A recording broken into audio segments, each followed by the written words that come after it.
2008ರಲ್ಲಿ ಅವರನ್ನ ನಮ್ಮ ಹೋಬಳಿಯಿಂದನೇ ಗೆಲ್ಸ್ಕೊಟ್ಟಿದ್ದೀವಿ. ತಮ್ಮೆಲ್ಲರಿಗೂ ಗೊತ್ತಿದೆ, ಆ 5 ವರ್ಷಗಳ ಕಾಲ ಏನು ನಮ್ಮ ಹೋಬಳಿಯ ಮೇಲೆ ಅವರಿಟ್ಟಿರ್ತಕ್ಕಂಥ ವಿಶ್ವಾಸ ಅಭಿವೃದ್ಧಿ ಆಗಬೇಕು ಅಂದರೆ ಫಸ್ಟ್ ನಮ್ಮ ಯಾವುದೇ ಒಂದು ಸಭೆಗಳಲ್ಲಿ ಮಾತಾಡಬೇಕಾದ್ರೆ ಕೈವಾರ ಹೋಬಳಿ ನನಗೆ ಪುನರ್ ಜಲ್ ಮಾಡಿಕೊಟ್ಟಿದೆ. ನಾನು ಋಣ ತೀರಿಸ್ಕೊಳ್ಬೇಕು ಅಂತ ನಮ್ಮ ಹೋಬಳಿ ಮೇಲೆ ಅತಿ ಹೆಚ್ಚಿನ ಅಭಿವೃದ್ಧಿ ಮತ್ತು ವಿಶ್ವಾಸವನ್ನು ಇಟ್ಕೊಂಡು ಆ 5 ವರ್ಷ ಕೆಲಸ ಮಾಡ್ತೀವಿ. ಆ ಕೆಲಸ ಮಾಡೋದಕ್ಕೋಸ್ಕರವಾಗಿ ಅವರು ನಮ್ಮ ಋಣ ತೀರಿಸ್ಬಿಟ್ರು. ಆದರೆ ಅವ್ರ ಋಣ ನಾವು ತೀರ್ಸೋಕ್ಕಾಗಲಿಲ್ಲ. 2013 ಎಲೆಕ್ಷನ್ನಲ್ಲಿ ನಮ್ಮ ಹೋಬಳಿಯಲ್ಲಿ ಹೊಸಳ್ಳಿಯಲ್ಲಿ ಏನೋ ಥರ ಇಲ್ಲ. ಹೊಸಳ್ಳಿಯಲ್ಲಿ ಯಾವಾಗಲೂ ಒಂದೇ ಥರ ಚುನಾವಣೆ ನಡೆಸ್ತೀವಿ. ಅವ್ರಿಗೆ ಅತಿ ಹೆಚ್ಚಿನ ಬಹುಮತವನ್ನು ಕೊಟ್ಕೊಂಡೇ ಬಂದಿದ್ದೀರಿ. ಎಲ್ಲ ಚುನಾವಣೆಯಲ್ಲೂ ಅವ್ರಿಗೆ ಆಶೀರ್ವಾದವನ್ನು ಮಾಡಿರ್ತಕ್ಕಂಥದ್ದು. ಅವ್ರು ಮಾಡಿರೋ ಕೆಲಸಗಳನ್ನು ನಾವು ಇವತ್ತು ಹೇಳಬೇಕಾದ್ರೆ, ಹೊಸಳ್ಳಿ ಗ್ರಾಮಕ್ಕೆ ಕೆರೆ ಇರಲಿಲ್ಲ. ಈ ಊರಿಗೆ ಜನಗಳು ನೀರು ಕುಡಿಯೋದಕ್ಕೆ ಬಸ್ ಪಾಯಿಂಟ್ 60 ಲಕ್ಷ ಹಾಕ್ಬಿಟ್ಟು ಒಂದು ಕೆರೆ ಮಾಡಿದ್ದೀವಿ. ನಮಗೆಲ್ಲರೂ ಗೊತ್ತಿದೆ. 4-5 ಊರುಗಳಲ್ಲಿ ಇವತ್ತು ನೀರು ಕುಡಿಯೋದಕ್ಕೆ ಅದೇ ವ್ಯವಸ್ಥೆ ಹಾಕಿ. ಇನ್ನೊಂದು ಕುಡಿಯೋ ನೀರಿನ ಸಮಸ್ಯೆ ಇವತ್ತು 10 ವರ್ಷಗಳ ಹಿಂದೆ ಹಾಕಿರ್ತಕ್ಕಂಥ ಬೋರಲ್ಲೇ ನೀರು ಕುಡಿತಾ ಇರೋದು. 2ನೇ ಟ್ಯಾಂಕು 2 ಟ್ಯಾಂಕ್ ಇದೆ ನೀರಿಗೆ, 2 ಟ್ಯಾಂಕ್ ಇದೆ. ಇನ್ನು ಹೇಳ್ಬೇಕಾದ್ರೆ ಅನೇಕ ಕಾರ್ಯಕ್ರಮಗಳು, ಅನೇಕ ಅಭಿವೃದ್ಧಿಗಳನ್ನು ಮಾಡಿದ್ದಾರೆ ನಿಮ್ಮ ಈ ಹೊಸಳ್ಳಿ ಗ್ರಾಮಕ್ಕೆ ಮತ್ತು ನಮ್ಮ ಹೋಬಳಿಗೆ. ಯಾಕೆಂದ್ರೆ ನಿಮ್ಗೆ ನಾವು ಹೇಳೋಂಥ ಪರಿಸ್ಥಿತಿ ಇಲ್ಲ. ಯಾಕೆಂದರೆ ನೀವು ಯಾವುದೇ ಚುನಾವಣೆಗಳಲ್ಲಿ ಮತಗಳನ್ನು ಅವರಿಗೆ ಬಹಳ ಜವಾಬ್ದಾರಿಯಾಗಿ ಇರ್ತಕ್ಕಂಥ ಮುಖಂಡರಾಗ್ಬೋದು, ಯುವಕರಾಗ್ಬೋದು, ಮಹಿಳೆಯರಾಗ್ಬೋದು. ಬೈರೇಗೌಡರು ಯಾವ ಥರ ಆಶೀರ್ವಾದ ಮಾಡಿದ್ದೀರಿ, ಅದೇ ಥರ ಕೃಷ್ಣ ಬೈರೇಗೌಡರು ಆಶೀರ್ವಾದ ಮಾಡ್ತಾ ಇದ್ದೀರಿ. ಸುಧಾಕರ್ ರೆಡ್ಡಿ ಅವರು ಅದೇ ಇವತ್ತು ಅವರಲ್ಲಿ ವಿಶ್ವಾಸವನ್ನು ಇಟ್ಟು ನೀವು ಮತಗಳನ್ನು ಹಾಕ್ತಾ ಇದ್ದೀರಿ. ಅದಕ್ಕೋಸ್ಕರವಾಗಿ ನಾಳೆ 10ನೇ ತಾರೀಕು ಇರ್ತಕ್ಕಂಥ ಚುನಾವಣೆಯಲ್ಲಿ ಕಾಂಗ್ರೆಸ್ ಪಕ್ಷದ ಅಭ್ಯರ್ಥಿಗಳಾಗಿ ಇವತ್ತು ಸ್ಪರ್ಧೆ ಮಾಡಿದ್ದಾರೆ. ಇವತ್ತು ನಿಮ್ಮೂರಲ್ಲಿ ಮತ ಯಾಚಿಸಲು ಬಂದಿದ್ದಾರೆ. ಅವ್ರು ಹೇಳಿದ್ರಿ ನನಗೆ, ಹೊಸಳ್ಳಿ ಅವ್ರ ಜೊತೆ ನಾನು ಏನು ಮಾತಾಡೋದು, ಯಾವಾಗ ನಮ್ಗೆ ಓದ್ ಕೊಡ್ತಾರೆ, ಜಾಸ್ತಿ ಕೊಡ್ತಾರೆ, ನೀವೇ ಮಾತಾಡ್ಬಿಡ್ತೀನಪ್ಪ. ಅಂದರೆ ನಿಮ್ಮ ಮೇಲೆ ಅಷ್ಟು ಪ್ರೀತಿ ವಿಶ್ವಾಸವನ್ನು ಇಟ್ಕೊಂಡಿರ್ತಕ್ಕಂಥ ನಮ್ಮ ನಾಯಕರು ಇವತ್ತು ಮತ ಯಾಚಿಸಲು ಸಾಮಾನ್ಯವಾಗಿ ಎಲ್ಲ ಗ್ರಾಮಗಳಿಗೆ ನಿಮ್ಮೂರಿಗೂ ಬಂದಿದ್ದಾರೆ ಅಷ್ಟೇ. ಆದರೆ ನಿಮ್ಮ ಮೇಲೆ ಬಹಳ ಪ್ರೀತಿಯನ್ನು ಇಟ್ಕೊಂಡಿದ್ದಾರೆ. ಅದಕ್ಕೆ ನಾವೇನು ಹೆಚ್ಚಾಗಿ ನಿಮ್ಮನ್ನು ಮಾತಾಡಬೇಕು ಆಗೋದಿಲ್ಲ, ನಿಮ್ಮನ್ನು ಮತಗಳು ಕೇಳೋ ಪರಿಸ್ಥಿತಿ ಇಲ್ಲ. ಯಾಕಂದ್ರೆ ನೀವೇ ಕೊಡೋದಕ್ಕೆ ರೆಡಿಯಾಗಿದ್ದೀರಲ್ವಾ, ಅದರಿಂದ ನಾವೇನು ಇದು ಮಾಡೋದಿಲ್ಲ. ಇಷ್ಟು ಮಾತಾಡೋ ಅವಕಾಶ ಮಾಡಿಕೊಟ್ಟಾದಲ್ಲಿ ಹೊರಿಸಿ ನಮ್ಮ ಕೈವಾರ ಗ್ರಾಮ ಪಂಚಾಯತಿ ಮಂಜಣ್ಣವರು ಇವತ್ತು ನಮ್ಮ ಪಕ್ಷಕ್ಕೆ ಸೇರಿಕೊಂಡು ಅವ್ರದ್ದೇ ಪಕ್ಷ ಆ ಪಕ್ಷದ ಅವರು ಮುಂದೆ ಇದ್ದಾರೆ. ಅವ್ರನ್ನ ಮಾತಾಡ್ತಾರೆ. ಎಲ್ಲರಿಗೂ ನಮಸ್ಕಾರ. ಈ ದಿವಸ ಚುನಾವಣಾ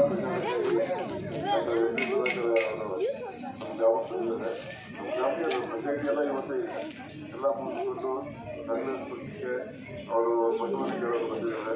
ನಾವೆಲ್ಲ ಕಾಂಗ್ರೆಸ್ ಪಕ್ಷದ ಕೈ ಕೊಟ್ಟಿಗೆ ಮತ ಕೊಡಬೇಕು. ಮುಂದಿನ ತಿಂಗಳು ಚುನಾವಣೆಯಲ್ಲಿ ಯಾವುದೂ ಸಹಕರಿಸಿ ಅವರಿಗೆ ಬಹುಮತ ಇದೆ. ಹೆಚ್ಚಿನ ಬಹುಮತ ಹೇಳಿ ತೆಗೀರೆ ಅನ್ನ ತಪ್ಪಿದೆ. ಈ ಹೊಸಳ್ಳಿಯಲ್ಲಿ ಈ ದಿನ ಸುಧಾಕರ್ ಅವರಿಗೆ ಮತಯಾಚನೆ ಮಾಡಲು ನಾವು ಬಂದಿದ್ದೀವಿ. ಯಾಕೆ ಬರಬೇಕಾಯಿತು, ಯಾಕೆ ಅಂತ ಹೇಳಿ ಈಗಾಗಲೇ ಒಂದು ತಿಂಗಳಲ್ಲಿ ನಾನು ಸಭೆ ಕರೆದು ಸದ್ಯಕಲ್ಲಿ ಕೈವಾರ ಹೋಗಿರೋ ಕೆಲವು ಮುಖಂಡರನ್ನು ಕರೆದೆ ಅವರ ತಪ್ಪುಗಳನ್ನು ನಾನು ಸ್ವಲ್ಪ ಮಟ್ಟಿಗೆ ಹೇಳಿದ್ದೆ. ಆದರೂ ಅವರು ಕೆಲವರು ಬಂದರು, ಕೆಲವರು ಅಲ್ಲೇ ಇದ್ದಾರೆ. ಇಲ್ಲಿ ಹೊಸಳ್ಳಿಯಲ್ಲಿ ಅಂತ ನಮಗೆ ತವ್ರ ಮನೆ ಇದೆ. ನಾನು ಇಲ್ಲಿ ಬೆಳೆದು ಎಲ್ಲ ಇರಬಾರ್ದು. ಇಲ್ಲಿ ಪಕ್ಷ ಭೇದ ಇಲ್ಲದೆ ಓಟ್ ಹಾಕಂತ ವ್ಯವಸ್ಥೆ ನನಗೆ ಮಾತ್ರ. ಇಲ್ಲಿ ಕಾಂಗ್ರೆಸ್ ಅವರು ಓಟ್ ಹಾಕ್ತಾರೆ, ಬಿಜೆಪಿ ಅವರು ಓಟ್ ಹಾಕ್ತಾರೆ, ಜನದವರು ಓಟ್ ಹಾಕ್ತಾರೆ. ಈ ಪರಿಸ್ಥಿತಿಯಲ್ಲಿದ್ದಾಗ ಈ ಥರ ಮನಮಾನಾಗಿ ನಾನು ಬೆಳೆದಿದ್ದೀನಿ. ಆದರೆ ನಮಗೆ ಆಗಿದ ಅಗೌರವ, ನನ್ನ ಕಡೆಗಣನೆ ನಿಂದ ನಾನು ದೂರ ಹೋಗಲು ನಿಮ್ಮೆಲ್ಲರಿಗೂ ಕರೆಸಿ ಹೇಳಿ ನಾನು ಹೋಗಿದ್ದೇನೆ. ಅದರಿಂದ ದಯವಿಟ್ಟು ಈ ಬಾರಿ ಸುಧಾಕರ್ ಅವರಿಗೆ ಮತ ಕೊಟ್ಟು ಜಯಶೀಲ ಮಾಡಬೇಕಂತ ನಿಮ್ಮಲ್ಲಿ ದೇವರಲ್ಲಿ ಪ್ರಾರ್ಥಿಸುತ್ತೇನೆ.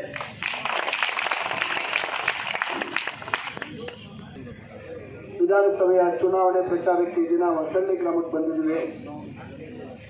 ವಿಶೇಷವಾಗಿ ಏನು ಹೊಸಳ್ಳಿ ನಾವೇನು ಹೇಳೋಷ್ಟಿಲ್ಲ. ಇಷ್ಟು ವರ್ಷ 3 ಚುನಾವಣೆಯಲ್ಲಿ ತಾವು ತೋರಿಸಿರ್ತಕ್ಕಂಥ ಪ್ರೀತಿ ವಿಶ್ವಾಸ ಅದೇ ರೀತಿ ಈಗ ಕೂಡ ತಾವು ತೋರಿಸ್ಕೊಂಡು ಬಂದಿದ್ದೀರ. ಕಳೆದ ತಿಂಗಳು ನಾನು ಬಂದಿದ್ದೆ. ಪ್ರತಿ ವರ್ಷ ನಾನು ನಿಮ್ಮ ಊರಿಗೆ ಒಂದು ಭೇಟಿ ಇದ್ದೇ ಇರ್ತದೆ, ನಿಮ್ಗೆ ಗೊತ್ತಿದೆ ಯಾವತ್ತು ಬರ್ತೀನಿ ಅಂತ. ಅದರಿಂದ ನಿರಂತರವಾಗಿ ನಾವು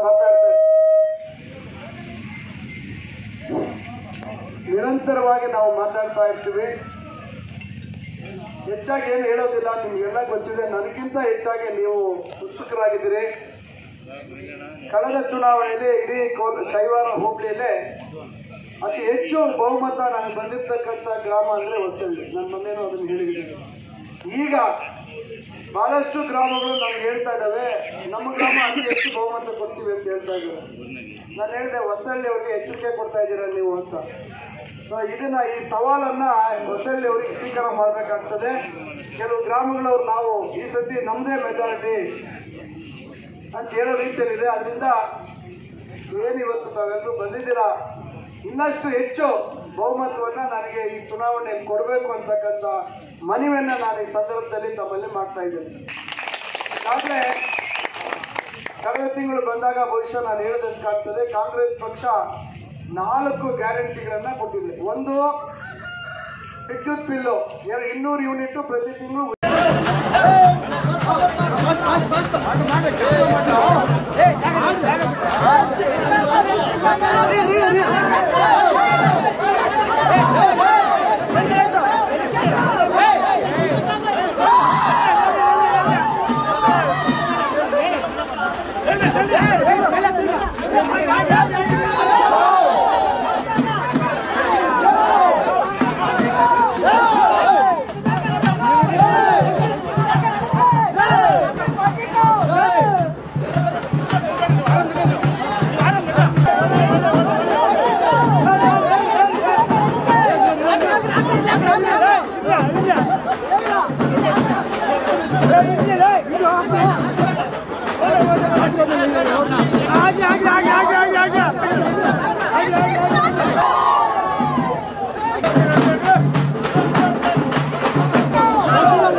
ಏನ್ ಸರ್ ಇದು?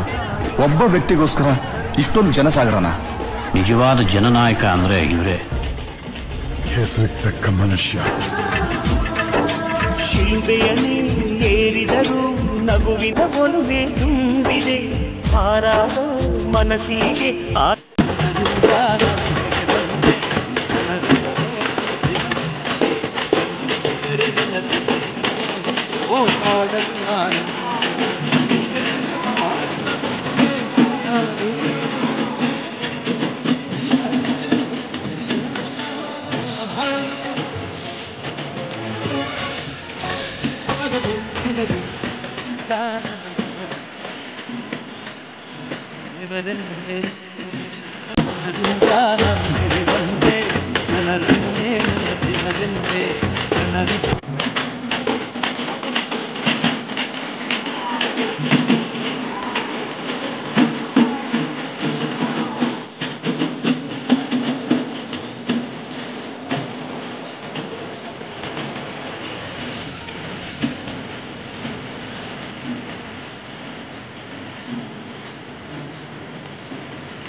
ಏನ್ ಸರ್ ಇದು?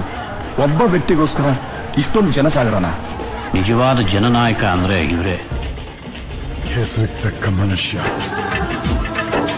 ಶಿಲ್ಬೆಯನ್ನೇ ಏರಿದರೂ ನಗುವಿನ ಒಲುಮೆ ತುಂಬಿದೆ. ಹಾರಾದ ಮನಸ್ಸಿಗೆ ಅವರು ಹಿಂದೆ 7 kg ಕೊಡ್ತಾ ಇದ್ರು, ಒಬ್ಬರಿಗೆ 7 kg, ಇಬ್ಬರಿದ್ರೆ 14 kg, 121 kg. ಈಗ ಮತ್ತೆ 10 kg ಕೊಡ್ತೀವಿ ಒಬ್ಬರಿಗೆ ಅಂದ್ರೆ 4 ಜನ ಇದ್ರೆ 40 kg ಬರ್ತದೆ. ಅದರಿಂದ ದಯವಿಟ್ಟು ಇವೆಲ್ಲ ತಾವು ಹೆಚ್ಚಿನ ಪ್ರಚಾರ ಮಾಡಬೇಕು. ನಾನು ಹೆಚ್ಚು ವಿವರವಾಗಿ ತಾವು ಹೇಳುವಂಥ ಅವಶ್ಯಕತೆ ಇಲ್ಲ. ತಾವೆಲ್ಲರೂ ಇಲ್ಲಿ ನನ್ನ ಪರವಾಗಿದ್ದೀರಾ, ನನ್ನ ಪರವಾಗಿರೋದಕ್ಕೆ ತಾವು ಬಂದಿದ್ದೀರಾ. ಮತ್ತೆ ಯುವಕರಿಗೆ ಯಾರು ಪದವಿ ಪಡೆದಿದ್ದಾರೆ, ಹುಡುಗರು ಯಾರಿಗೆ ವಿದ್ಯಾಭ್ಯಾಸ ಏನೋ ಇವತ್ತು ಉದ್ಯೋಗ ಸಿಗ್ತಾ ಇಲ್ಲ, ಉದ್ಯೋಗ ಸಿಗ್ತಿರೋ ಮನೆಯಲ್ಲಿ ವ್ಯವಸಾಯ ಮಾಡೋದಿರ್ಬೋದು, ಬೇರೆ ರೀತಿ ಕೆಲಸ ಮಾಡುವಂಥವ್ರಿಗೆ ಪ್ರತಿ ತಿಂಗಳು 3,000 ರೂಪಾಯಿ ಕೊಡ್ತೀವಿ ಅಂತಕ್ಕಂಥದ್ದು ಕಾಂಗ್ರೆಸ್ ಪಕ್ಷದ ಭರವಸೆ. ವರ್ಷಕ್ಕೆ 36,000, 5 ವರ್ಷಕ್ಕೆ 1,80,000 ಸಿಗುತ್ತೆ.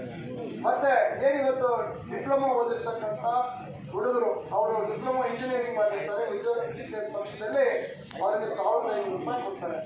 ಇನ್ನು ಮಹಿಳಾ ಸಂಘಗಳು, ಶ್ರೀಶಕ್ತಿ ಮಹಿಳಾ ಸಂಘಗಳು, ಸ್ವಸಹಾಯ ಸಂಘಗಳಿಗೆ DCC ಬ್ಯಾಂಕಲ್ಲಿ ಏನು ತಾವು ಲೋನ್ ತಗೊಂಡಿದ್ದೀರಾ, ಅದಕ್ಕೆ ಸಿದ್ದರಾಮಯ್ಯನವರು ಹೇಳಿದ್ದಾರೆ 10 ಲಕ್ಷದವರೆಗೂ ನಾವು ಬಡ್ಡಿ ರಹಿತವಾಗಿ ಮುಂದಿನ ದಿನಗಳಲ್ಲಿ ಕಾಂಗ್ರೆಸ್ ಪಕ್ಷ ಬಂದಾಗ ಕೊಡ್ತೀವಿ ಅಂತ. ನಾವು ಇದನ್ನು ಬಹಳಷ್ಟು ಸಂದರ್ಭದಲ್ಲಿ ಹೇಳ್ತಾ ಇದ್ವಿ. ಮುಂದೊಂದು ದಿನ 1 ಲಕ್ಷ ಒಬ್ಬೊಬ್ಬರು ಬರೋ ರೀತಿಯಲ್ಲಿ ಮಾಡ್ತೀವಿ ಅಂತಕ್ಕಂಥ ಮಾತನ್ನ ನಾವು ಹಲವಾರು ಬಾರಿ ನಾವು ಆ ಲೋನ್ ಕೊಡೋಂಥ ಸಂದರ್ಭದಲ್ಲಿ ಹೇಳಿದ್ವಿ. ರಮೇಶ್ ಕುಮಾರ್ ಸಾಹೇಬ್ರು ಹೇಳಿದ್ವಿ, ನಾವೆಲ್ಲರೂ ಅದರ ಪ್ರಯತ್ನ ಮಾಡ್ತಾ ಇದ್ವಿ. ಈಗ ಸನ್ಮಾನ್ಯ ಸಿದ್ದರಾಮಯ್ಯನವ್ರ ಬಾಯಲ್ಲೇ ಇವತ್ತು ಅದನ್ನು ಹೇಳುವಂಥ ಕೆಲಸ ಆಗಿದೆ.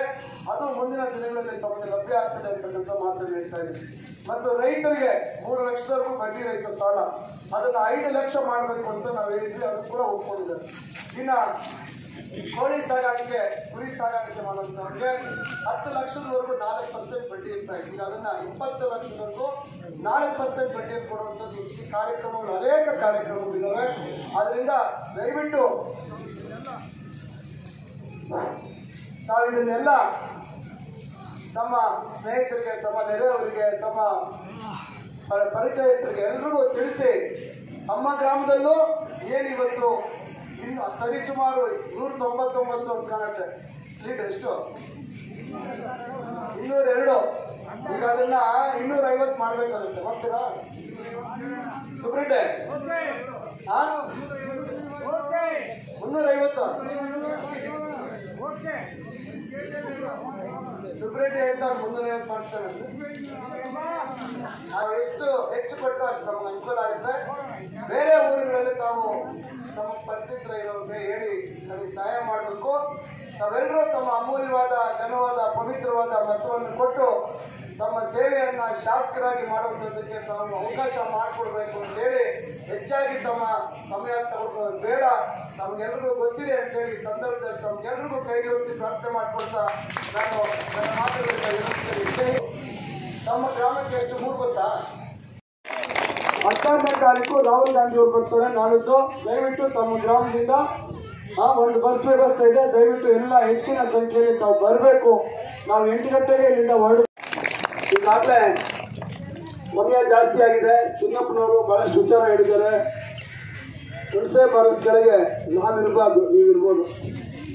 ನೋಡಿ ಹೆಂಗಿದೆ ಲೆಕ್ಕ. ಗಾಡಿ ಹಿಂದೆ ಸರಿಸಿ ನಿಮ್ಮನ್ನು ನೆರಳಲ್ಲಿರೋ ಬಿಸಿಲು ತಂದು ನಿಲ್ಲಿಸೋರು. ಅದರಿಂದ ಈ ಮೂಢನಂಬಿಕೆಗಳೆಲ್ಲ ನಾವು ಬಿಡಬೇಕಾಗ್ತದೆ, ಹೌದಲ್ವಾ? ಬಿಡ್ತೀರಾ? ಅದರಿಂದ ಇವತ್ತು ಎಲ್ಲ ವಿಚಾರ ತಿಳಿಸಿದ್ದಾರೆ. ನಾನು ತಮ್ಮೆಲ್ಲರೂ ಕೇಳೋದಿಷ್ಟೇ, 3 ಚುನಾವಣೆಯಲ್ಲಿ ತಾವು ನನ್ನ ಕೈ ಬಿಟ್ಟಿಲ್ಲ. ಸ್ವಲ್ಪ ಓಟಲ್ಲಿ ಏರ್ಪೇರು ಆಗಿರ್ಬೋದು, ಆದರೆ ಬಹುಮತ ಅಂತೂ ನಮಗೆ ತಪ್ಪಿಲ್ಲ. ಆದ್ದರಿಂದ ನಾನು ಮತ್ತೆ ತಮ್ಮನ್ನು ಪ್ರಾರ್ಥನೆ ಮಾಡೋದಿಷ್ಟೇ, ತಾವು ನನಗೆ ಓಟ್ ಹಾಕ್ತೀರ, ಅದರಲ್ಲಿ 2 ಮಾತಿಲ್ಲ. ತಾವು ಬೇರೆಯವರಿಂದ ನನಗೆ ಓಟ್ ಹಾಕ್ಸೋದಕ್ಕೆ ಪ್ರಯತ್ನ ಮಾಡಬೇಕು. ಅದರಿಂದ ನಾನು ಅವ್ರ ಬಗ್ಗೆ ಹೆಚ್ಚು ಮಾತಾಡುವಂಥದ್ದು ಬೇಡ. ಕಾಂಗ್ರೆಸ್ ಪಕ್ಷದಲ್ಲಿ ಇದ್ದೀವಿ. ಕಾಂಗ್ರೆಸ್ ಪಕ್ಷ 4 ಗ್ಯಾರಂಟಿ ಕೊಟ್ಟಿದೆ. ನಮ್ಮ ಲಿಂಗಪ್ಪನವರಿಗೆ ಎಲ್ಲ ವಿಚಾರ ತಮಗೆ ಹೇಳಿದ್ರು. ನಾನು ತಮ್ಮೆಲ್ಲರೂ ಪ್ರಾರ್ಥನೆ ಮಾಡೋದಿಷ್ಟೇ, ನಾವೆಲ್ಲ 10 ವರ್ಷ ನಾವೆಲ್ಲ ನೋವು ತಿಂದಿದ್ದೀವಿ. 82,000 ಜನ ನನಗೆ ಮತ ಕೊಟ್ಟಿದ್ರು ಕಳೆದ ಚುನಾವಣೆಯಲ್ಲಿ. ಪ್ರತಿಯೊಬ್ಬರು ನಾನು ಸೋತಾಗ ಕಣ್ಣಲ್ಲಿ ನೀರು ಹಾಕಿದ್ದಾರೆ.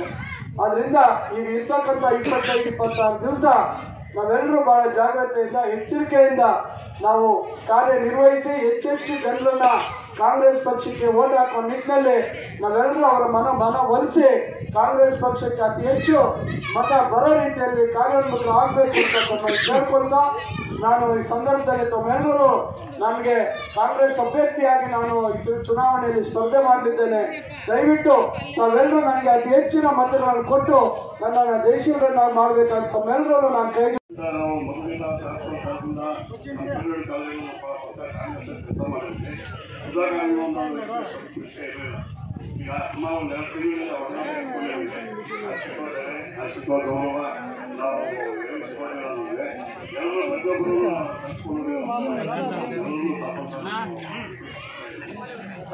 ಎಲ್ಲರೂ ಕಾಂಗ್ರೆಸ್ ಪಕ್ಷಕ್ಕೆ ಮಾಡಿ ನಮಗೆಲ್ಲ ಮುಂದೆ ಅನುಕೂಲ ನಡ್ಕೋಬೇಕಂತೇಳಿ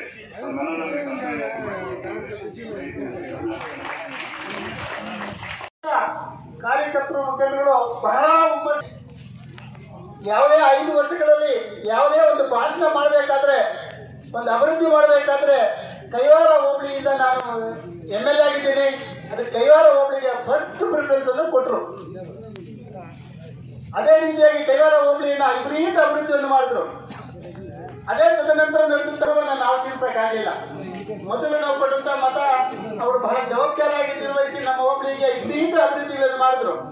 ಅದು ಕೆಲವರಿಗೆ ಸಹಿಸಿಕೊಳ್ಳಕ್ಕಾಗ್ತೀರಾ 2013ನೇ ಚುನಾವಣೆಯಲ್ಲಿ ಏನು ನಮಗೆ ನಮ್ಮ ಹೋಬಳಿಯಲ್ಲಿ ಕೊಟ್ಟಂತ ಮತನೇ ಅಷ್ಟೇ ಮತಗಳ ಡಿಫರೆನ್ಸ್ ಆಗಿ ಅವರಿಗೆ ಗೆದ್ದರು. ಅವತ್ತು ಈಗಿರ್ತಕ್ಕಂಥ MLA ಅವರು ಏನು ಕೈವಾರ ಹೋಬಳಿಯಿಂದಲೇ ಅವರು ಆವತ್ತು ಕೆಲವು ಅಂತರ ಮತಗಳಿಂದ ಗೆದ್ರು. ಗೆದ್ಮೇಲೆ ಏನ್ ಮಾಡಿದ್ದಾರೆ ಅಂತ ತಮ್ಮೆಲ್ಲರಿಗೂ ಗೊತ್ತಿದೆ. ಇವತ್ತು ಇದುವರೆಗೂ ಅವರು ಎಲ್ಲೇ ಆಗಲಿ ಅವರ ಸ್ವಂತವಾಗಿ ಅವರ ಅಭಿವೃದ್ಧಿ ತಂದಂತ ಹಣ ಯಾವುದು ಅಂತ ಅವರ ಬಹಿರಂಗವಾಗಿ ಹೇಳ್ಬೇಕಾಗ್ತೈತೆ. ಸರಿಯಾಗಿ ಆಗ್ಲಿಲ್ಲ. ಅವರಿಂದ ಏನ್ ಅಭಿವೃದ್ಧಿ ಮಾಡಿದ್ದಾರೆ ಅಂದ್ರೆ ಬೇರೆ ಕಾಂಟ್ರಾಕ್ಟ್ದಾರಗಳನ್ನ ಕರ್ಕೊಂಡು ಬಂದು ಅವರು ಅಲ್ಲಿ ಬೆಂಗಳೂರಲ್ಲಿ ಕಮಿಷನ್ ಕೊಟ್ಟು ಆಮೇಲೆ ಇಬ್ಬರಿಗೂ ಕಮಿಷನ್ ಕೊಟ್ಟು ಇವತ್ತು ಅಭಿವೃದ್ಧಿ ಮಾಡುವಂತ ಕೆಲಸಗಳೆಲ್ಲ ಆಗ್ತಾ ಇದೆ. ಎಷ್ಟು % ಕೆಲಸ ಮಾಡೋಕ್ಕಾಗುತ್ತೆ ಅಂತ ತಾವೆಲ್ಲರಿಗೂ ಗೊತ್ತಿದೆ. ಇವತ್ತು ನಾನು ನಮ್ಮೂರು ಗ್ರಾಮದ ಪರವಾಗಿ ಮಾತಾಡ್ತಾ ಇಲ್ಲ. ಇಲ್ಲಿರ್ತಕ್ಕಂಥ ಎಲ್ಲ ಮುಖಂಡರಿಗೂ ಗೊತ್ತಿದೆ. ಬೆಂಗಳೂರಲ್ಲಿ 10% 20% ಆಗಿ ಕೆಲಸ ತರಬೇಕು. ಇಲ್ಲಿ ಕಾಂಟ್ರಾಕ್ಟ್ ಮಾಡೋನು MLA ಅವ್ರಿಗೆ ಒಂದಷ್ಟು % ಕೊಡಬೇಕು. ಆಮೇಲೆ ಅವರು ಕಾಂಟ್ರಾಕ್ಟ್ ಮಾಡೋದು ಒಂದಷ್ಟು % ಹೋಗಿ 30ರಿಂದ 40% ಕೆಲಸ ಮಾಡ್ತಾ ಇದ್ದಾರೆ. ಯಾಕೆ ಮಾಡ್ತಾ ಇದ್ದಾರೆ ಅಂದ್ರೆ ಅವತ್ತು 2013ರಲ್ಲಿ ಏನು ಅವ್ರು ತೀರ್ಮಾನ ಮಾಡಿಕೊಂಡ್ರು ಅಂದ್ರೆ ಕೈವಾರ ಹೋಬಳಿಯಲ್ಲಿ ಇವತ್ತು ಜನಗಳನ್ನ ಮೋಸ ಮಾಡಬೇಕು ಅಂತ ಅವ್ರು ಎಷ್ಟು ಕೊಟ್ಟರು ಅಂತ ತಮ್ಮೆಲ್ಲರಿಗೂ ಗೊತ್ತಿದೆ. ಅವತ್ತು ಒಂದು ಓಟ್ ಬೆಲೆ 500 ರೂಪಾಯಿಗೆ ಮಾತ್ರ ಕೊಟ್ಟರು. ಎಲ್ರಿಗೂ 500 ರೂಪಾಯಿ ಅಷ್ಟೇ ಅವತ್ತು ಕೊಟ್ಟಿದ್ದವರು. ಅದೇ 2018ರಲ್ಲಿ ಎಷ್ಟು ಕೊಟ್ಟರು? 1,000 ರೂಪಾಯಿ ಕೊಟ್ಟರು. ಅಲ್ಲಿಗೆ 5 ವರ್ಷಕ್ಕೆ ಡಬಲ್ ಮಾಡಿ ಅವ್ರು ಕೆಲಸ ಕೊಟ್ಟರು. ಯಾಕೆ ಕೊಟ್ಟರು ಅಂದ್ರೆ ಇದುವರೆಗೂ ಅವರು ಬೆಂಗಳೂರಲ್ಲಿ ಯಾವ ಆಫೀಸಲ್ಲೇ ಹೋಗಿ ನಾನು 5 ಕೋಟಿ ಇಂಥ ಇಲಾಖೆಯಿಂದ ತಂದಿದ್ದೀನಿ ಅಂತ ಅವ್ರು ಹೇಳ್ಬಿಟ್ರೆ ನಾವೆಲ್ಲ ರಾಜಕೀಯ ನಿವೃತ್ತಿ ಆಗ್ಬೋದು. ಆಗಿಲ್ಲ. ಅವರಿಂದ ಎಂತೆಂಥ ಕಾಂಟ್ರಾಕ್ಟರ್ ತಂದಿದ್ದಾರೆ ಅಂದ್ರೆ ನಮಗೆ ಗೊತ್ತಿದೆ ಎಲ್ಲಾನು. ಕೋಲಾರ ತಾಲೂಕವ್ರು ಇರ್ಬೋದು, ಶ್ರೀನಿವಾಸಪುರ ತಾಲೂಕವರು, ಕೋಲಾರ ತಾಲೂಕವರು ಕೆಲಸಗಳು ಹಾಕ್ಸ್ಕೊಂಡು ಬರೋದು, ಇಲ್ಲಿ ಕಾಂಟ್ರಾಕ್ಟ್ ಮಾಡಿಬಿಟ್ಟು ಅವ್ರಿಗೆ ಏನು ಬೇಕು ಕೊಟ್ಟರೆ ಆ ದುಡ್ಡನ್ನು ಅವ್ರು ಇಟ್ಕೊಂಡು ಇವತ್ತು ಚುನಾವಣೆ ನಡೆಸೋದಕ್ಕೆ ಹೋಗಿದ್ದಾರೆ. ಅದರಿಂದ ನಾವೇನು ಇವತ್ತು ಅವ್ರು ಏನೇನು ಹೇಳಿದ್ರು ಅನ್ನೋದೆಲ್ಲ ಗೊತ್ತಿದೆ. ಆ ಪಕ್ಷದವ್ರು ಯಾವ ಥರ ಆಶ್ವಾಸನೆಗಳು ಕೊಡ್ತಾರೆ ಅಂತ ಗೊತ್ತಿದೆ. ಏನು ಅವ್ರು ಆಶ್ವಾಸನೆ ಕೊಡೋದು ನಮ್ಮೆಲ್ಲರಿಗೂ ಗೊತ್ತಿದೆ. ಈ ನಡುವೆ ಟಿವಿಗಳಲ್ಲಿ ನೋಡ್ತೀರಿ, ಮಾಧ್ಯಮದಲ್ಲಿ ನೋಡ್ತೀರಿ, ವಾಟ್ಸಾಪ್ಗಳಲ್ಲಿ ನೋಡ್ತೀರಿ. ಒಂದು ಇಬ್ಬರನ್ನ ಇಟ್ಕೊಂಡು ಪಕ್ಕದಲ್ಲಿ ಈ ಕಡೆ ಒಬ್ರು ಈ ಕಡೆ ಒಬ್ರು ಅವರು ನಮ್ಮ ನಾಯಕರ ಬಗ್ಗೆ ಮಾತಾಡೋದು. ಅದೇ ಥರ ನಮ್ಮ ನಾಯಕರು ಅವ್ರ ತಾತ ಅವ್ರ ಅಪ್ಪ ಮಾಡಬೇಕು ಅಂತಿದ್ರೆ MG ರೋಡಿಂದ ಹಿಡಿದು ಅಂಜನಿ ಎಕ್ಸ್ಟೇಷನ್ ನಂದಿನಿ ಥಿಯೇಟರ್ಗೂ ಇರ್ತಕ್ಕಂಥ ಸರ್ಕಾರಿ ಜಾಗಗಳನ್ನ ಅವ್ರ ಇವ್ರ ತಾತದು ಇವರಪ್ಪನ ಬರ್ಸ್ಕೊಂಡು ಬಿಟ್ಟಿದ್ರೆ ಅಷ್ಟು ಚುನಾವಣೆ ನಡೆಸ್ಬೋದಾಗಿತ್ತು. ಇವ್ರಿಗೆ ಆ ಜ್ಞಾನನೇ ಇಲ್ಲ ಅವ್ರಿಗೆ. ಇನ್ನು ಇವ್ರ ಕತೆ ಕಟ್ಕೊಂಡು ನಾವೆಲ್ಲ ಜೊತೆಯಾಗಿದ್ದೀವಿ. ನಾವು ಸುಮಾರು 18 ವರ್ಷಗಳಿಂದ ಇವ್ರ ಜೊತೆಯಲ್ಲೇ ಇದ್ದೀವಿ. ನಾವೇನೇ ಹೇಳಿದ್ರು ಅವ್ರು ಕೇಳೋದಿಲ್ಲ. ಅವ್ರ ಕ್ವಾಲಿಟಿ ಬೇಕು, ಕೆಲಸ ಬೇಕು. ಈ ಥರ ಇವ್ರು ಮಾಡ್ಕೊಂಡು ಬರ್ತಾ ಇದ್ದಕ್ಕೋಸ್ಕರವಾಗಿ ಅವ್ರಿಗೆ ಈ ಸತಿ ಏನಾಗಿದೆ ಅಂದ್ರೆ 2 ಸರಿ ಸುಳ್ಳು ಹೇಳಿ ಗೆದ್ದಿದ್ದಾರೆ. ಎಷ್ಟು ಮತಗಳಲ್ಲಿ ಗೆದ್ದಿದ್ದಾರೆ ಅಂತ ಅವ್ರಿಗೂ ಗೊತ್ತಿದೆ. ದುಡ್ಡು ಕೊಡಲಿಲ್ಲ ಅಂತ ಅವ್ರು ಎಲೆಕ್ಷನ್ ನಡೆಸಲಿ. ಇವತ್ತು 20,000 ಓಟ್ ತಗೊಳಕ್ಕಾಗಲ್ಲ ಅವರಿಂದ. ಈ ತರ ಇರ್ತಕ್ಕಂಥ ಒಬ್ಬ ನಾಯಕರು ನಮ್ಗೆ ಎಲ್ಲಿಂದನೋ ಬಂದು ಇವರು ನಮ್ಮ ನಾಯಕರು, ಇವ್ರ ಅಪ್ಪ ಇವ್ರ ತಾತ ಚಿಂತಾಮಣಿ, ಅವರು ಚಿಂತಾಮಣಿ ಅಂತ ಅಂದ್ಕೊಂಡಿಲ್ಲ, ಮಾಡಪ್ಪಲ್ಲಿ ನಮ್ಮ ಮನೆನೇ ಸುಟ್ಟು ಚಿಂತಾಮಣಿನೇ ನಮ್ಮ ಕ್ಷೇತ್ರ ಅನ್ನೋ ಭಾವದಿಂದ ಅಭಿವೃದ್ಧಿ ಮಾಡ್ಕೊಂಡು ಅವ್ರು ಕೆಲಸ ಮಾಡ್ಕೊಂಡು ಬಂದು ಎಲ್ಲ ಆಸ್ತಿ ಉಳಿಸಿದಾರೆ. ಅವತ್ತು ಆ ಆಸ್ತಿ ಇಂಥವರಾಗಿದ್ರೆ ಚಿಂತಾಮಣಿ ಎಲ್ಲ ಕಬಿಸ್ಕೊಂಡ್ಬಿಟ್ಟು ದಿನಕ್ಕೆ ಒಂದು 5 ವರ್ಷಕ್ಕೆ ಒಂದು 4 ಸೈಟ್ ಮಾಡ್ಕೊಂಡ್ಬಿಡೋರು ಎಲೆಕ್ಷನ್ಗಳು. ಆ ರೀತಿಯಾಗಿ ನೋಡ್ತಕ್ಕಂಥ ಚುನಾವಣೆಯಲ್ಲಿ ಏನು 2 ಸತಿ ನಾವೆಲ್ಲ ಯಾಮಾರಿದ್ದೀವಿ, ನೀವೆಲ್ಲ ಯಾಮಾರಿದ್ದೀರಿ. ಈ ಸತಿ ಅದರ ಆಗ್ತಿರೋ ಜವಾಬ್ದಾರಿಯಾಗಿ ನಾವು ಏನು ನಮ್ಮ ಹೋಬಳಿಯಲ್ಲಿ ಇವತ್ತು ಒಳ್ಳೆ ಪರವಾಗ್ತಾ ಇದೆ. ನಮ್ಮೆಲ್ಲರಿಗೂ ಗೊತ್ತಿದೆ, ಎಲ್ಲ ಗ್ರಾಮೀಣ ಮುಖಂಡರುಗಳು ಇವತ್ತು ನಮ್ಮ ಪಕ್ಷ ಸೇರ್ಪಡೆ ಆಗ್ತಾ ಇದ್ದಾರೆ. ಅದಕ್ಕೋಸ್ಕರವಾಗಿ ಅವರು ಜಾತಿ ರಾಜಕೀಯ ಬೆಳೆಸ್ಕೊಂಡು ನಾನು ಹೇಳ್ತೀನಿ ಅವ್ರಿಗೆಲ್ಲ, ಕೆಲವರಿಗೆ ನಮ್ಗೆ ಮಾತಾಡ್ತವ್ರಿಗೆ ಬಂದ್ರಪ್ಪ ನಮ್ಮ ಜೊತೆಯಲ್ಲಿ ಅವ್ರ ಮನೇಲಿ ಓಟ್ ಹಾಕ್ಬೇಡ್ರಿ, ನಮ್ಗೆ ನಮ್ಮ ಜೊತೆಯಲ್ಲಿ ತಂದು ಕೂತ್ಕೊಳ್ರಿ ದೂರವಾಗಿ. ಅವ್ರು ಯಾವ ಜಾತಿನ ಒಳಗಡೆ ಬೇಡ ಅಂತಾರೆ, ಹೊರಗಡೆ ಹೋಗು ಅಂತಾರೆ, ಯಾವ ಜಾತಿನ ಯಾವ ತರ ಮಾತಾಡ್ತಾರೆ ಅಂತ ನೀವು ನೋಡ್ಬೇಕಪ್ಪ. ಸುಮ್ಮನೆ ಯಾಕೆ ಅವ್ರ ಮೇಲೆ ಅಪವಾದ ಹೊರಿಸ್ತೀರಿ? ಇವೆಲ್ಲ ಹೇಳ್ತೀವಿ ನಾವು. ಆದ್ರೂ ಅವರು ಯಾಕೆಂದ್ರೆ ಕೆಟ್ಟದ್ದು ಪ್ರಚಾರ ಆಗ್ಬೇಕಾದ್ರೆ ಇವತ್ತು ಇಲ್ಲಿ ಏನೋ ಒಂದು ಮಾತಂದ್ರೆ ಇಡೀ ತಾಲೂಕಿಗೆ ಅಲ್ಕೊಂತ ಮಾತು, ಒಳ್ಳೇದು ಮಾಡಿ ಸರಿ ಮಾಡೋದಕ್ಕೆ ಅವರಿಂದ ಆಗೋದಿಲ್ಲ. ಆ ತರ ನಾಯಕರುಗಳು ಯಾವುದೋ 1-2-3 ಪಕ್ಕದಲ್ಲಿ ಇಟ್ಕೊಂಡು ದಿನಾ ಪ್ರೆಸ್ ಮೀಟ್ ಮಾಡು. ಏನ್ ಮಾಡ್ತಾ ಇದಾರೆ ಅವರು? ಒಂದು ಹೊತ್ತು ಬಿಟ್ಟು ಏನು ಮಾಡಲ್ಲ. ಆ ಜಾತಿ ನೋಡ್ತಾರೆ, ಅವ್ರಿಗೆ ಆಗಲ್ಲಪ್ಪ, ಆ ಜಾತಿ ಕಿಟ್ಟಿಲ್ ನೋಡ್ತಾರಪ್ಪ, ಅವ್ರು ಆಗ ಆಚೆ ಕಳ್ಸು ಅಂತಾರಪ್ಪ. ಇದೊಂದು ಬಿಟ್ಟರೆ ಇನ್ನೇನೋ ಅವ್ರು ಹೇಳ್ತಾ ಇದಾರ. ಇವತ್ತೆಲ್ಲ ಯುವಕರಾಗಿದ್ದೀರಿ, ಯುವಕರೆಲ್ಲ ತಿಳ್ಕೊಳ್ಬೇಕಾಗ್ತೈತೆ. ಯುವಕರು ಇವತ್ತು ಕೆಡೋದಕ್ಕೆ ಕಾರಣ ಯಾರು ಅಂತ ನೆನೆಸ್ಕೊಳ್ಬೇಕಾಗ್ತದೆ. ತಾಯಿ ತಂದೆಗಳ ಮಕ್ಕಳನ್ನ ಇವತ್ತು ತಾಯಿ ತಂದೆ ನಾವು ನನ್ನ ಮನೆಯಲ್ಲಿ ಮಗಂದ ಯಾವನ 15-16 ವರ್ಷ ಆದ್ರೆ ಅವ್ನು ಕರ್ಕೊಂಡೋಗೋದು, ಅವ್ನಿಗೆ ಏನ್ ಬೇಕು ವ್ಯವಸ್ಥೆಗಳು ಮಾಡಿಬಿಟ್ಟು ಕೆಡ್ಸೋ ರೀತಿಯಲ್ಲಿ ಇವತ್ತು ಎಲೆಕ್ಷನ್ ನಡೆಸ್ತಾ ಇದಾರಲ್ಲ. ಇದು ಎಷ್ಟು ವರ್ಷ ಇದು ನಡೀತೈತೆ ಅಂತ ನೀವೆಲ್ಲ ಯೋಚನೆ ಮಾಡ್ಬೇಕಾಗ್ತೈತೆ. ಇವತ್ತು ನೀವು ನೋಡ್ಬೇಕು, ನನ್ನ ಮಗ ಎಲ್ಲೋಗಿದ್ದಾನೆ, ಯಾವ ಪಕ್ಷದವ್ರ ಹತ್ರ ಹೋಗಿದ್ದಾನೆ, ಎಲ್ಲಿ ಸಾಯಂಕಾಲ ಸೇರಿದ್ದಾನೆ, ಅವನು ಯಾವ ತರ ಯಾಕೆ ಕೆಡಿಸ್ತಾ ಇದ್ದಾರೆ ಅನ್ನೋದು ನೀವು ಯೋಚನೆ ಮಾಡ್ಬೇಕಾಗ್ತೈತೆ. 10 ವರ್ಷಗಳಿಂದ ಇವತ್ತು ನಮ್ಮ ಕ್ಷೇತ್ರದಲ್ಲಿ ಯಾವ ಲೆವೆಲ್ ಹುಡುಗರು ಏನಾಗಿದ್ದಾರೆ ಅಂತ ತಮ್ಮೆಲ್ಲರಿಗೂ ಗೊತ್ತಿದೆ. ತಾಯಿ ತಂದೆ ನಮ್ಮ ಪಾರ್ಟಿ ಇರ್ತಾರೆ, ಮಗನ್ನ ಹೇಳ್ಕೊಂಡು ಹೋಗೋದು, ಏನೋ ಒಂದಷ್ಟು ದುಡ್ಡು ಕೊಡೋದು, ಏನೋ ಒಂದಷ್ಟು ಮದ್ದು ಕೊಡ್ಸೋದು, ಹಾಳು ಮಾಡ್ಬಿಟ್ರಲ್ಲ ನಮ್ಮ ಕ್ಷೇತ್ರದಲ್ಲಿ ಹುಡುಗರನ್ನ. ಇದು ರಾಜಕೀಯ ಮಾಡ್ತಕ್ಕಂಥದ್ದ. ಇವತ್ತು ಮೇಸ್ಟ್ರಿಗಳ ಬಗ್ಗೆ ಹೇಳ್ತೀನಿ ನಾನು. ಇವತ್ತು ಹುಡುಗರಿಗೆ ವಿದ್ಯಾ ಕೊಡೋ ಮೇಸ್ಟ್ರಿಗಳಿಗೆ ರೆಸಾರ್ಟ್ಗಳು ಕರ್ಕೊಂಡು ಹೋಗಿ ಕುಡಿದು ಬೀಳ್ತಾರಲ್ಲ, ಆ ಮೇಸ್ಟ್ರಿಗಳಿಗೆ ಎಷ್ಟು ಮಾತ್ರ ಇನ್ನು ಇವ್ರು ಕಂಟ್ರೋಲ್ ಅಲ್ಲಿ ಇರ್ತಾರೆ ಹೇಳಿ? ಇದು ಎಲ್ಲ ನಾವು ಯೋಚನೆ ಮಾಡ್ಬೇಕಾಗ್ತೈತೆ. ನಾವು ಹೇಳ್ಕೊಳೋದಕ್ಕೆ ನಮ್ಮ ನಾಯಕರು ಇನ್ನೂ ಮಾತಾಡ್ತಾರೆ, ಇನ್ನು ನಾವು ದೊಡ್ಡ ಸಭೆಗಳಲ್ಲಿ ನಾವೆಲ್ಲ ಮಾತಾಡ್ಬೇಕಾಗ್ತೈತೆ ಅಂತ ನಮ್ಮ ನಾಯಕರು ಹೇಳ್ತೀನಿ ನಾನು. ಇನ್ನು ಲಾಯರ್ಗಳು ಇವತ್ತು ನ್ಯಾಯವಾದಿಗಳು, ನ್ಯಾಯದಲ್ಲಿ ವಾದ ಮಾಡೋರು ಇವತ್ತು ಅವರೆಲ್ಲ ಆಟವನ್ನು ಬೆಳೆಸ್ತಾರೆ. ಅವರು ಹೋಗಿ ಓಟುಗಳಲ್ಲಿ ದುಡ್ಡು ಕೊಟ್ಟುಕೊಂಡು ಕುಡ್ಕೊಂಡು ಸಾಯ್ತಾರೆ ಬೀದಿಗಳಲ್ಲಿ. ಮೇಸ್ಟ್ರಿಗಳು ಇವತ್ತು ಹೋಗ್ತಾರೆ ಅಂದ್ರೆ ಎಷ್ಟು ಮಾತ್ರ ನಾವು ಇವತ್ತು ನಮ್ಮ ದೇಶದಲ್ಲಿ ಯಾವ ತರ ರಾಜಕೀಯ ಬೆಳೀತಾ ಇದೆ ಅನ್ನೋದು ನಾವು ಯೋಚನೆ ಮಾಡ್ಬೇಕಾಗ್ತದೆ.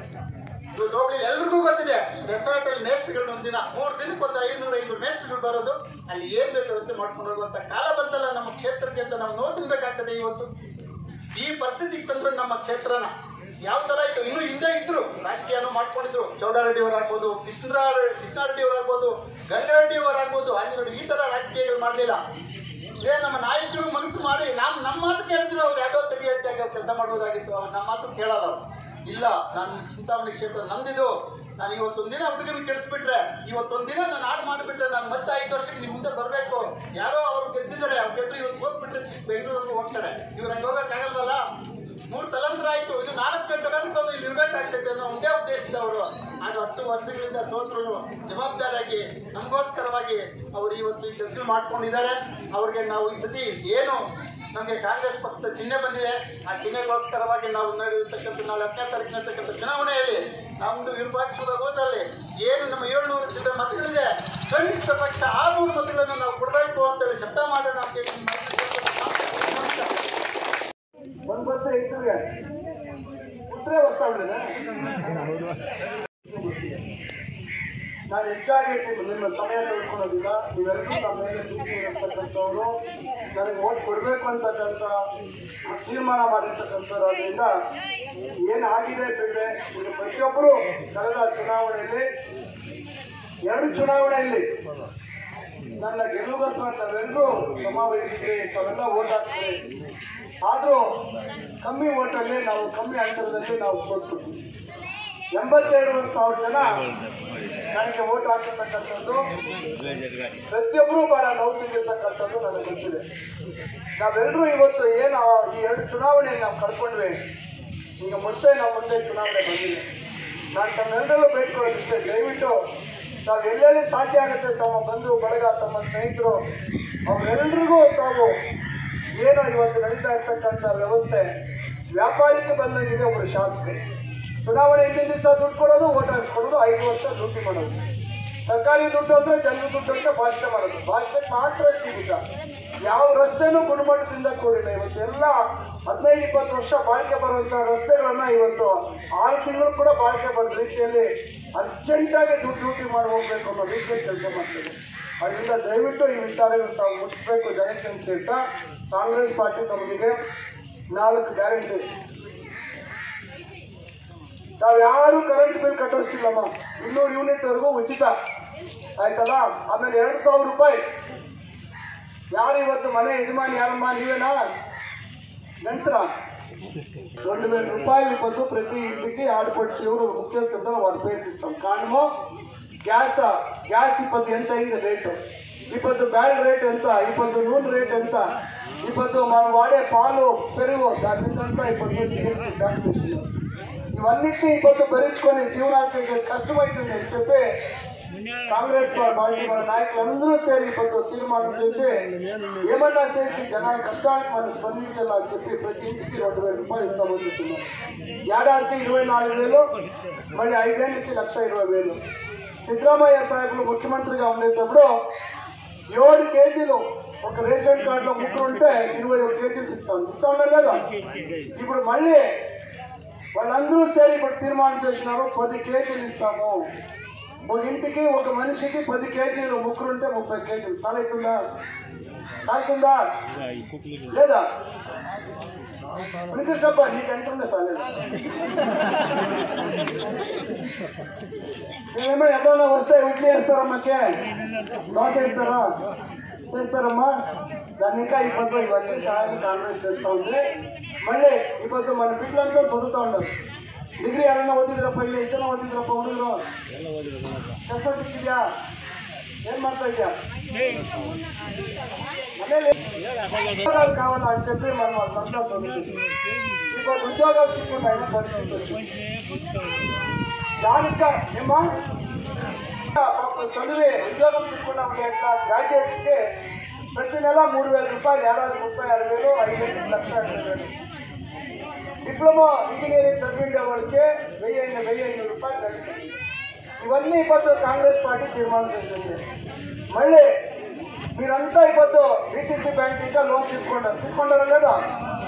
ఎన్ని కంతులు కట్టినారో? ఇంకా 14 కంతులు ఉందా? 15 కంతులు ఉంది. మీకు అందరికీ నెక్స్ట్ కంతులతో తీసుకుంటే పట్టే ఉద్దాయం చేయాలి. వారము మొత్త కంతులు కట్టేయాలి. సిద్ధరామయ్య వారు చెప్పినారు 10 లక్షల వరకు వడ్డీ లేకుండా ఇస్తాము అని చెప్పినారు. కావాలన్నా వద్దా? దాని ఇంకా మీరు అందరూ శ్రద్ధగా దాన్ని పాటించాలా. ఇప్పుడు రైతులకి 3 లక్షల వరకు వడ్డీ లేకుండా 5 లక్షలు రైతులు ఇప్పుడు కోల్డ్ ఫార్మ్, ఇప్పుడు గొర్రెల చెట్టు ఇవన్నీ వేసే వాళ్ళకి 10 లక్షల వరకు 4% వడ్డీలో ఇచ్చే అవకాశం ఉంటుంది. దాన్ని ఇప్పుడు 20 లక్షలు పెంచుతామని చెప్పినారు. ఇవన్నీ అనుకూలంగా తీసుకోవాలా. ఇప్పుడు వాపస్ చింతామణికి వస్తే ఇప్పుడు మన చిన్నవాడికి పాపం చెప్తాడు, డిగ్రీ ఏం గ్రాడ్యుయేషన్ 10 ఎకరాలు గుర్తించింది 2010 ఇస్వీలో. ఇప్పుడు ఎంత 2023 ఇస్వీ. ఎంతప్ప వయసు మరి 26, 12, 13 ఏళ్ళు వెనక అంటే యోచన చేయండి. అప్పుడు చిన్నవాడికి 13 ఏళ్ళు. అప్పుడే నేను ఆలోచన చేసి చాలా చిన్నవాళ్ళు మనవాళ్ళు చదువుతూ ఉన్నారు. ఉద్యోగ సద్యోగాలకి బెంగళూరు మరొక పోకూడదని చెప్పి ఇక్కడే ఫ్యాక్టరీ చేయాలని ప్రయత్నం చేస్తే, కానీ 2013లో అదేమైనా జనాలకి నన్ను సోలు చేసింది. పోనీ ఒకసారి సోల్పోతుందంటే రెండోసారి కూడా మొత్తం 5,000 ఓట్ల సోల్పించింది. ఇప్పుడు చూడండి 10 ఏళ్ళు లేని పెద్ద మనిషి వ్యాపారస్తులు బెంగళూరుకి వచ్చినాయప్ప. ఏమన్నా ఇప్పుడు ఫ్యాక్టరీ ఒకటన్నా లేచిందా? ఒకటన్నా తలెత్తిందా? ఇప్పుడు చూడండి చిన్న కామర్స్ గ్రాడ్యుయేట్ ఆరాంగా ఫ్యాక్టరీలు ఏమైనా వచ్చింటే ఆడ అకౌంట్స్లో మరొకటి చేసేదానికి ఉద్యోగం సిగ్తా ఉన్నాయి. పాప ఇప్పుడు వచ్చి వ్యవసాయం చేస్తాడు. వ్యవసాయంలో లాభాలు ఉన్నాయా? ఏం టమాటో కొడుతూ ఉన్నారంటే మీరు 500 రూపాయలు లేకపోతాం 10 బాక్స్ వస్తే ಇವತ್ತು మనం కష్టపడేది కాక చదివించి కష్టపడి చదివించి ఉద్యోగం చేసుకొని ఏమో బతుకల్లా బాగా బతుకునే వాళ్ళు బాగుంటే మనం బాగవుతామని ఒక ఆశ పెట్టుకొని తల్లిదండ్రులు సాకి వీటిని గ్రాడ్యుయేట్ చేస్తే మళ్ళీ వచ్చి మన ముందు వచ్చి వాళ్ళు వ్యవసాయం చేస్తే మనకి ఏమైతుంది ఖర్చులు ఏమైంది నొప్పైలేదా మనకే ఇవన్నీ మీరు అర్థం చేసుకోవాలా ఎలక్షన్ ఎన్నికలు వాళ్ళు ఇచ్చే పని ఆశపడి మనం ఓట్లు వేస్తే ఈ పరిస్థితి మన బిడ్డకు వస్తాయి మీరు ఎవరు అట్లా చేసిందని నేను చెప్తా ఉంటే ఈ క్షేత్రంలో ఆ రకంగా అయింది మన తాలూకులో ఈ రకంగా అయింది అందుకే అడిగేది దయపెట్టి అందరికీ మీకు తెలిసిన వాళ్ళు అందరికీ చెప్పండి మన బిడ్డ పరిస్థితి ఇట్లా అవుతుంది మన బిడ్డ భవిష్యత్తు బాగా కావాలంటే ఇది మారాలా ఇవన్నీ ఇట్లా ఈ విచారాలు మీకు చెప్పి ఖండితంగా మీరు మారుస్తారని నమ్ముతుంది ఇంకా 24 నాళ్ళు ఉంది ఎలక్షన్ 10వ తారీఖు దయపెట్టి ఇప్పుడు ముందుగా వచ్చిపోతా ఉన్నాము మర్చిపోతారా దయపెట్టి మర్చిపోదంట అయినా మీరు ఇవన్నీ గుర్తులో పెట్టుకొని మగవాళ్ళకి కూడా అప్పుడప్పుడు చెప్తా ఉండండి వాళ్ళు కూడా అతనికి మాట్లాడితే ఆడ తడబాటుకో కల్పనకో హెచ్రాస్ పోతారు చాలా హెచ్చిపోతారు కదా దైవాన్ని పెంచేస్తారా శ్రద్ధగా మీరు అందరూ ప్రయత్నం చేయాలి నేను ఒకటే ఊర్లో ఇంటికి పోయి మాట్లాడితే అయ్యలేదు ఎవరెవరు మీరందరూ మన మీద అభిమానం పెట్టుకుంటారు మీరందరూ చేయండి మనమందరూ చేతులు జోడిస్తే మనకి చేయించి అవునా కదా కాంగ్రెస్ పార్టీకి ఓటిస్తారా గ్యారంటీనా మన గుర్తు చేయి గుర్తుకి ఎప్పుడు నన్ను గెలిపించి మీ అందరికీ సేవ చేసేదానికి అవకాశం ఇవ్వాలని చెప్పి మరొకసారి మీ అందరినీ కోరుతూ నా చేతులు జోడి నమస్కరిస్తున్న మాట్లాడుతాను ಪ್ರಚಾರಕ್ಕಾಗಿ ಈ ದಿನ ವಿರೂಪಾಕ್ಷಪುರ ಗ್ರಾಮಕ್ಕೆ ಬಂದಿರತಕ್ಕಂಥ ಸಂದರ್ಭದಲ್ಲೇ ಗ್ರಾಮದ ಪ್ರತಿಯೊಬ್ಬರು ತಾಯಂದಿರು ಹಿರಿಯರು ಅಕ್ಕ ತಂಗಿಯರು ಅಣ್ಣ ತಮ್ಮಂದರು ಎಲ್ಲರೂ ತಾವು ಬಹಳ ಅಭಿಮಾನದಿಂದ ಆದರದಿಂದ ನನಗೆ ಸ್ವಾಗತ ಬಯಸಿದ್ದೀರ ತಮ್ಮೆಲ್ಲರಿಗೂ ಧನ್ಯವಾದ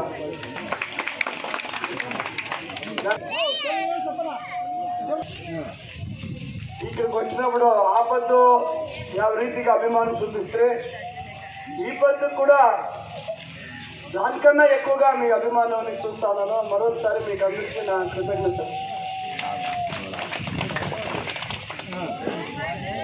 10 ఏళ్ళు మీకు తెలుసు యారో వచ్చారు ఎట్టి పరిస్థితుల్లో మీకు నీళ్ళు ఇయ్యాలని చెప్పి అప్పుడు ఒకటి పని చేస్తుంది రోడ్ల విచారంలో కూడా అంట ఊర్లో అప్పుడు అయిందే రోడ్లే ఇక్కడికి ఎవరైనా రోడ్లు అయిందా ఇక్కడ ఉండేవాళ్ళు ఎవరు జనాలు పరిశిష్ట జాతి కదా ఇప్పుడు కోట్యాంత రూపాయలు వస్తూ ఉంది ಬ್ಯಾಕ್ವರ್ಡ್ ಕ್ಲಾಸ್ ಇದೆ ಮತ್ತು ಪರಿಶಿಷ್ಟ ಜಾತಿಯ ಜನ ಹೆಚ್ಚಿರೋದು ಇವತ್ತು ಸುಮಾರು ಕೋಟ್ಯಾಂತರ ರೂಪಾಯಿ ದುಡ್ಡು ಬರ್ತಾ ಇದೆ ನಮ್ಮ ನಾಯಕರು ಆದಂಥ ಸುಧಾಕರ್ ರೆಡ್ಡಿ ಅವರು ನಿಮ್ಮೂರಿಗೆ ಮತ ಕೇಳಲು ಆಗಮಿಸಿದ್ದಾರೆ. ಕಾರಣ ಇಷ್ಟೇ, ತಮ್ಮೆಲ್ಲರಿಗೂ ಗೊತ್ತಿದೆ, ವಿರೂಪಾಕ್ಷಪುರ ಗ್ರಾಮದಲ್ಲಿ ಮುಖ್ಯವಾಗಿ ಎಲ್ಲ ನಮ್ಮ ಬೂತ್ಗೆ ಬರ್ತೀರಿ. ಅದು ನಮ್ಮ ಬೂತಲ್ಲಿ ಇಲ್ಲಿರ್ತಕ್ಕಂಥ ಎಲ್ಲ ಆಸ್ಪತ್ರೆಗಿರು ಅಂಕಮಂದಿರು ಜವಾಬ್ದಾರಿ ಓಟನ್ನು ಕೊಟ್ಟಿದ್ದೀವಿ ನಾವು. ಅದು ಕಾರಣಾಂತರಗಳಿಂದ ಅವರು ಸೋತರು.